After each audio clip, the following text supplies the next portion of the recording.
Hi గారు, welcome to our channel. ప్రస్తుతం మనతో పాటు దాము బాలాజీ గారు, సీనియర్ జర్నలిస్ట్, వారితో ఒకసారి మాట్లాడదాం. సార్ నమస్కారం. నమస్తే.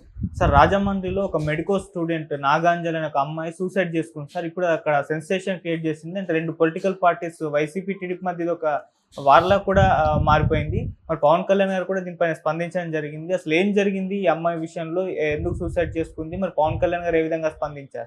ఇది అత్యంత దురదృష్టకర సంఘటన. ఒక అమ్మాయి చదువుతున్న మెడికో చేస్తున్న అమ్మాయి ఒక సెక్సువల్ హరాస్మెంట్ వల్ల ఆత్మహత్య చేసుకొని చనిపోయింది. సో ఇది ఏం జరిగిందంటే, ఈ అమ్మాయి పేరు నల్లపు నాగాంజలి. వీళ్ళ అమ్మా నాన్న అనంతలక్ష్మి సుబ్బారావు. వీళ్ళది ఏలూరు జిల్లా జీలుగుమిల్లి మండలం రౌతుగూడెం వీళ్ళ ఊరు. 12 ఏళ్ల పాటు వీళ్ళకి పిల్లలు లేకపోతే అమ్మ నాన్నకి వీళ్ళు అనేక పూజలు గుళ్ళు అవన్నీ తిరిగారు. అన్నీ చేసిన తర్వాత వాళ్ళకి 12 ఏళ్ల తర్వాత పుట్టిన అమ్మాయి, అందుకని అల్లారు ముద్దుగా చాకున్నారు. దాని తర్వాత దాదాపు 3.5 ఎకరాలు అమ్మి ఈ అమ్మాయిని బీఫార్మసీ చదివించారు. ఈ అమ్మాయి బీఫార్మసీ ఫైనల్ ఇయర్లో ఉంది. ఇంకొక 3 monthsలో కంప్లీట్ అవుతుంది. ఈ లోపల ఆ అమ్మాయి ఇంటర్న్షిప్ చేయాలంటే కాలేజీలో అక్కడ ఉన్న కిమ్స్ బొలినేని హాస్పిటల్ అని రాజమండ్రిలో హాస్పిటల్లో 3 నెలలకు ముందు ఇంటర్న్షిప్గా జాయిన్ అయింది. ఫార్మసిస్ట్గా ఆ అమ్మాయి పనిచేయడం మొదలుపెట్టింది. ఈ క్రమంలో అక్కడ ఏజీఎం ఉన్నాడు, అసిస్టెంట్ జనరల్ మేనేజర్. అతని పేరు దువ్వాడ మాధవరావు దీపక్. ఇతను కొద్దిగా అందంగా ఉంటాడు. ఇతనికి ఈ హాస్పిటల్ యాజమాన్యానికి బంధుత్వం ఉందని చెప్తున్నారు. ఇతనికి ఆల్రెడీ పెళ్ళయింది, బాబున్నాడు. ఇతని మామ, పిల్లనిచ్చిన మామ తెలుగుదేశంలో ఉంటాడు, తెలుగుదేశం నాయకులకి దగ్గరగా ఉంటాడు. ఈ హాస్పిటల్కి కూడా బంధువు.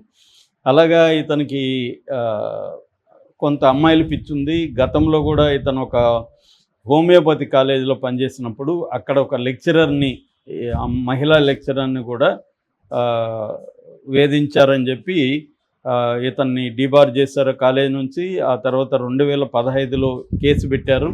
ఆ కేసు ఇప్పటికీ నడుస్తుంది. లాస్ట్ మంత్ కూడా ఇతను, అంటే 15 days బ్యాక్ కూడా ఇతను కోర్టుకు హాజరయ్యాడు ఆ కేసులో. అట్లాగే ఈ హాస్పిటల్లో కూడా డ్యూటీ డాక్టర్లను కావచ్చు, నర్సులను కావచ్చు ఇతను లైంగికంగా వేధించడం, తన అధికారాన్ని, తన బంధుత్వాన్ని ఉపయోగించుకొని వాళ్ళని లొంగదీసుకోవడం, తర్వాత కోరికలు తీర్చుకొని వదిలేయడం, ఇలాంటివి చేస్తున్నాడు అనేది ఆరోపణలు ఉన్నాయి. ఈ సందర్భంలో ఏమైందంటే, ఒక ఫంక్షన్ జరిగింది. ఆ ఫంక్షన్కి అమ్మాయి రెడ్ శారీ కట్టుకొని వెళ్ళింది ఫస్ట్ టైము. అప్పుడు అతని కంట్లో అమ్మాయి పడింది. అరే ఎవరు ఈ అమ్మాయి బాగుంది, నేను ఇన్ని రోజులు గమనించలేదే అన్నట్టుగా అతను అప్పటి నుంచి ఈ అమ్మాయితో స్నేహం చేయడం మొదలుపెట్టాడు. ఈ అమ్మాయిని ప్రేమిస్తున్నానని వెంటపడ్డాడు. దాంతో ఈ అమ్మాయి కూడా అతని ఓకే చెప్పింది. తర్వాత పెళ్లి చేసుకుంటాను నిన్ను, నాకు నా భార్య అంటే ఇష్టం లేదు, త్వరలో విడాకులు ఇస్తున్నాను, నిన్ను పెళ్లి చేసుకుంటానని ఈ అమ్మాయిని నమ్మించాడు. ఈ అమ్మాయి కూడా అంటే మామూలుగా ఏమవుతుందంటే, ఒక హాస్పిటల్లో ఒక అడ్మిన్ స్థాయిలో పెద్దవాళ్ళు ఉన్నప్పుడు కానీ, లేకపోతే ఆఫీసుల్లో బాసులు కానీ, ఇలాంటి వాళ్ళు వాళ్ళ పవర్ని, వాళ్ళ పొజిషన్ని ఉపయోగించుకొని కింది స్థాయి ఎంప్లాయీస్ని లైన్లో పెట్టడం అనేది జనరల్గా జరుగుతుంది. సో వీళ్ళు కూడా ఏమనుకుంటారంటే, ఒక అథారిటీ ఫిగర్ కాబట్టి వీళ్ళకి కూడా అట్రాక్షన్ కలుగుతుంది, పైగా అందంగా కూడా ఉన్నాడు. అలాగా ఇతను మొత్తానికి ఆమెని పెళ్లి చేసుకుంటాననేది చేసి వీళ్ళిద్దరూ ఫిజికల్గా కలవడం మొదలుపెట్టారు. అలాగే జరిగింది. కానీ అతను ఏంటంటే, ఈ అమ్మాయి ఎప్పుడైనా పెళ్లి చేసుకోమని అడిగినప్పుడంతా కొట్టడం మొదలుపెట్టాడు. టార్చర్ చేయడం మొదలుపెట్టాడు. అవన్నీ కూడా ఈ అమ్మాయి ఎప్పటికప్పుడు తన రూమ్కి వచ్చి ఫోటోలు తీసుకొని పెట్టుకునేది. సెల్లో తన గాయాలని అన్నిటిని ఫోటోలు తీసుకొని పెట్టుకునేది అనమాట. అట్లాగే డైరీలో రాసుకునేది. అలాగా ఈ అమ్మాయి అంటే, ఇతను అంటే నేను ఇప్పుడు ఇతనికి యాంటీగా బయటకు వస్తే, ఆయనకు ఒక భార్య ఉంది, కొడుకున్నాడు కదా, వాళ్ళ ఫ్యామిలీ ఇది అవుతుంది, మనం చేయకూడదు అని అమ్మాయి సహిస్తూ వచ్చింది. కానీ ఇది ఇతనిది ఎక్కువైపోయింది రాను రాను. లాస్ట్ మంత్ May 23న ఈ అమ్మాయి ఫైనల్గా అడిగింది, నన్ను పెళ్లి చేసుకుంటావో లేదని. అతను చాలా బండబూతులు తిట్టాడు.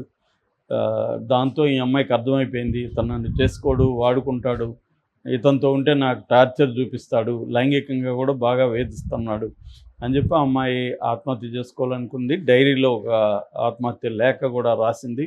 అందులో డీటెయిల్స్ అంతా రాసింది. సో ఇతనికి శిక్ష పడాలని కూడా కోరుకునింది. కోరుకొని ఏం చేసిందంటే ఒక అనస్థీసియా ఇంజెక్షన్ VB అనే ఒక అనస్థీసియా 10 mg వేసుకుందని చెప్తున్నారు. అది ఓవర్ డోస్ కాబట్టి ఈ అమ్మాయి కోమాలోకి వెళ్ళిపోయింది. సో ఇది వీళ్ళ రూమ్మేట్స్ ముగ్గురు ఉంటారు. ఆ రూమ్మేట్స్ చూసి అదే హాస్పిటల్లోనే జాయిన్ చేశారు. ఫైనల్గా వెంటిలేటర్ మీద 12 రోజుల పాటు ఆమె పోరాడింది. పేరెంట్స్ అంతా కూడా ఏడుస్తూ రోజు అక్కడే కూర్చున్నారు. సో కానీ బతుకుతుందనే హోప్తోనే ఉన్నారు. కానీ మొన్న 2 రోజుల ముందు ఆమె కంప్లీట్గా మళ్ళీ దీంట్లోకి వెళ్ళిపోయింది. నిన్న చనిపోయింది. ఈ దీపక్ అనే అతన్ని ఈ కేసుని ఏమంటే ఈ హాస్పిటల్ యాజమాన్యం సరిగా డీల్ చేయలేదు. మామూలుగా అయితే ఇలాంటివి జరిగినప్పుడు ఇమ్మీడియట్గా దీన్ని మెడికో లీగల్ కేసు పెట్టాలి, సెక్షన్ పెట్టి అతన్ని, ఎందుకంటే డైరీలో అమ్మాయి రాసింది కూడా. అట్లాగే వీళ్ళ నాన్న సుబ్బారావు కూడా కంప్లైంట్ ఇచ్చాడు, మా అమ్మాయి ఇలా చేసుకోవడానికి కారణం ఈ దీపక్ అని. కానీ దీపక్ని 27 వరకు అరెస్ట్ చేయలేదు, 23 జరిగితే ఈ లోపల వైసీపీ వాళ్ళు రంగంలో దిగారు. వాళ్ళు ఆందోళన చేయడం మొదలుపెట్టారు. వరుదు కళ్యాణి ఎమ్మెల్సీ ఆమె చాలా గట్టిగా పవన్ కళ్యాణ్ నిలదీసింది. నేను అండగా ఉంటాను, ఒక్కొక్కడు అమ్మాయిల జోలికి వస్తే తోలు తీస్తానని మాట్లాడతావు, ఇప్పుడు నువ్వు ఆ దీపక్ తోలు ఎందుకు తీయట్లేదని ఆమె కళ్యాణ్ ప్రశ్నించింది. దాంతో ఆమె చనిపోయినాక ఇప్పుడు కళ్యాణ్ స్పందించాడు. నిన్న పవన్ కళ్యాణ్ స్పందించి పోలీసులు సీరియస్గా తీసుకోవాలి అని చెప్పాడు. దీంతో ఒక్కసారిగా ఎప్పుడైతే వైసీపీ వాళ్ళు దీన్ని ఇష్యూ చేయడం మొదలుపెట్టారో ఒక్కసారిగా వీళ్ళు కూడా కదిలారు. అనిత కదిలింది. వీళ్ళు శవ రాజకీయం చేస్తున్నారని పవన్ కళ్యాణ్ కూడా వైసీపీ వాళ్ళని విమర్శించాడు. సో ఇప్పుడు వీళ్ళు కదిలి అతన్ని అరెస్ట్ చేశారు. కానీ ఇప్పటి వరకు కూడా 27న అరెస్ట్ చేస్తే ఈరోజు 5వ తేదీ మామూలుగా పోలీసులు అరెస్ట్ చేయగానే పిటిషన్ ఏమేస్తారు, కస్టడీ పిటిషన్ వేస్తారు.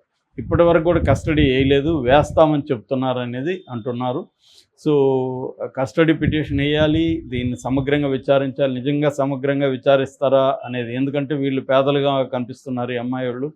అతనేమో రిచి అండ్ అధికారంలో ఉన్న తెలుగుదేశం పార్టీకి దగ్గరగా ఉన్న వ్యక్తులు. ప్లస్ హాస్పిటల్ కూడా బొల్లినేని అనగానే అర్థమవుతుంది కమ్మస్ అని. సో ఈ స్థాయిలో ఉన్నప్పుడు వాళ్ళ రెప్యుటేషన్ కోసం అతన్ని కాపాడతారా, లేకపోతే అతనికి శిక్ష పడేదానికి వీళ్ళు కోఆపరేట్ చేస్తారో చూడాలి.